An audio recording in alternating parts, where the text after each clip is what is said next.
대법원 2016년 1월 14일 선고 2015무 345 판결입니다.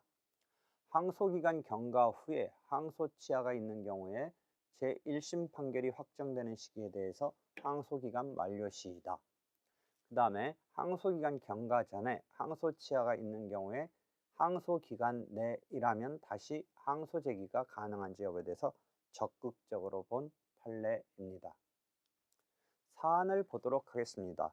원고가 피고를 상대로 제기한 이혼 소송에서 1심 법원은 원고 승소 판결을 2015년 2월 13일 날 선고하였습니다.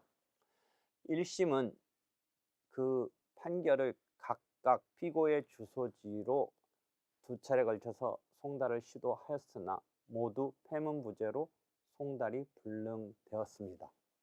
그런데 피고는 1심 판결 정본을 적법하게 송달받지 아니한 그런 지금 송달 불능된 상태에서 2015년 3월 6일 제1심 법원에 항소장을 제출하였다가 피고는 2015년 3월 13일 날 제1심 판결 정본을 그때 이제 비로소 적법하게 송달받은 후에 같은 날 1심 법원에 다시 항소장을 제출하였습니다.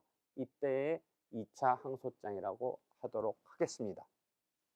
항소심 법원은 본안에 관한 판단을 생략한 채 피고의 2015년 3월 11일 앞에서의 3월 11일 1차 항소장에 대한 항소치하 그때의 항소치하로 이 사건 소송이 종료되었다는 내용의 소송 종료 선언을 하였습니다.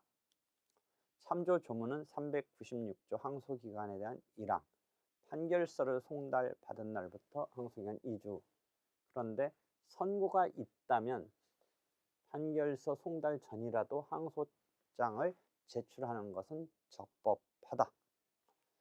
그 다음에 393조 항소의 치하 제1항 항소인은 항소심의 종국 판결이 있기 전에 항소를 치하할 수가 있다.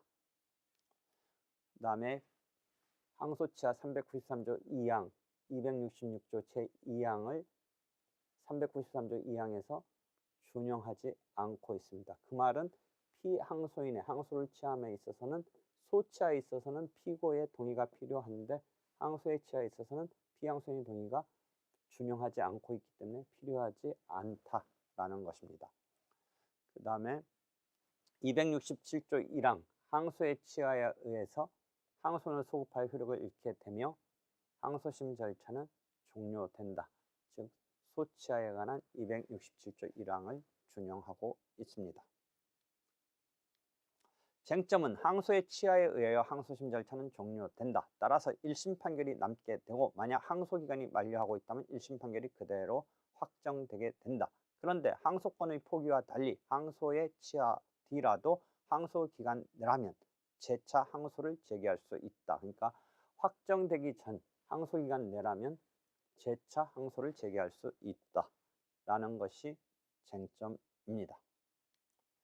원심은 2015년 8월 28일 본안에 관한 판단을 생략한 채 피고의 2015년 3월 11일 항소 치하로 이 사건 소송이 종료되었다는 내용의 소송 종료 선언을 하였습니다. 즉 2015년 3월 11일 항소 앞에서 본 1차 항소장 제출의 항소 치하 그 시점에 있어서 소송이 종료됐다는 내용의 소송 종료 선언을 하였습니다만 대상 판결 상고심에서 원심을 파기환송하고 피고의 항소 치하로 이 사건 소송이 2015년 3월 11일 종료되었다라고 한 것은 항소 치하에 관한 법리를 오해하여 판결에 영향을 미친 잘못이 있다고 본 것입니다.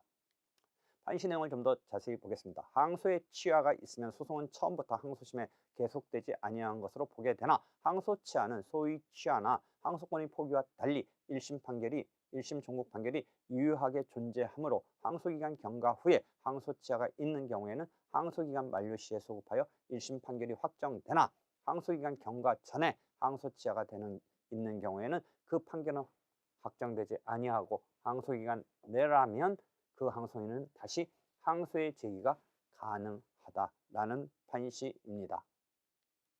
비록 피고가 1심 판결 정본을 적법하게 송달을 받지 아니한 상태에서 1차 항소장을 제출하였다가 3월 11일 항소치하서를 제출한 사정은 있으나 피고에 대한 판결 정본이 3월 13일에야 적법하게 송달이 이루어졌으므로 피고는 그로부터 2주 내에 다시 적법하게 항소를 제기할 수 있다 할 것이므로 같은 날 제출한 2차 항소장도 적법한 항소의 제기라고 본 것입니다.